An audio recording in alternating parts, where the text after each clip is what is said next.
Mag-tea tayo. Ito yung ginawang kong tea dahil malamig ngayon dito.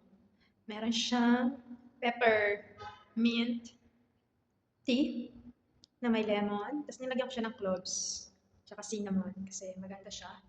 Nakalagay sa Google yung cloves ay maganda siya sa para bumaba sugar at antioxidant siya at nakalagay doon anti-cancer. Lalo na kapag malamig ang panahon, nung inano ko siya, tinry ko siya. Dati kapag December na ganyan, inuubo ko, sinusupon. Pero malaking tulong siya kasi hindi ako inubo ngayon. Sinipon ako, pero ang saglit lang ng siyang nawala. Kaya malaking tulong nito. Yan. I-love natin ang sarili natin. Alagaan natin ang sarili natin. Araw-araw. Kasi ito yung puhunan natin, syempre, sa trabaho. Kung di natin alagaan ang sarili natin, paano ka na lang? Kaya una, love yourself first. Because God love you. Panginoon nga, mahal ka niya. Dapat, mahalin mo rin ang sarili mo. Alagaan mo rin ang sarili mo.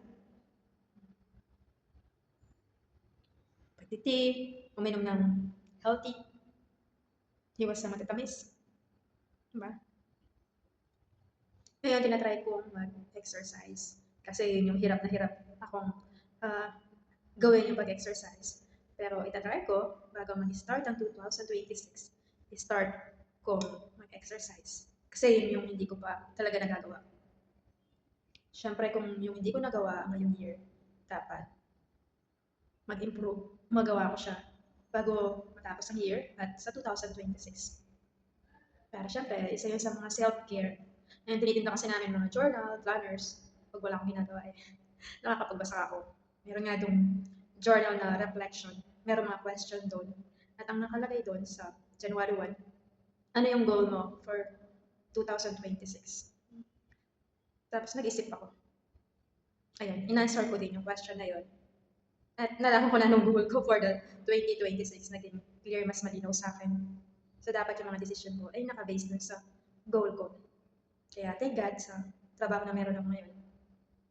May purpose talagang Panginoon. Naniniwala talaga ako sa Romans 8:28 na all things work together for good for those who love God. Nakakainip man, pero meron siyang magandang result. Kasi sa mga time na walang customer, nakakapagbasa ako ng journal namin, ng mga plan. Hindi ko man siya mabili kasi medyo may kamahalan. Ang ginagawa ko eh, sinusulat ko na lang sa notebook ko.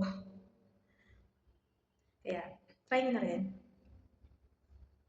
Mag-journal, mag-plan for 2026. At meron din ako nabasa sa Isaiah 43, verse 18 to 19. Nakalagay nyo na, forget the past. Kasi may gagawin ba ako ang Panginoon. Siyempre yung past, past na. Hindi mo na yung mababalikan. Kaya, para maka-move forward, ano man yung mga past na hindi maganda, yung mga what if mo, eh, kalimutan mo na. Pwede naman balikan. Yung mga ano lang, i-remember yung mga lesson learned na natutunan mo doon. Yun yung kunin mo, lesson learned. Para magagamit mo yon sa pang-araw-araw. Para hindi mo siya uulitin. Kung maganda man yung lesson learned na yon, pwede mo siyang ulitin. Ako nga eh, tinanong ko yung sarili ko. Ito, ano ba yung mga dapat kong i-change sa sarili ko? At matagal na talaga ako. Walang confident. At yun yung isa sa mga gusto kong change at pino-workout ko siya ngayon.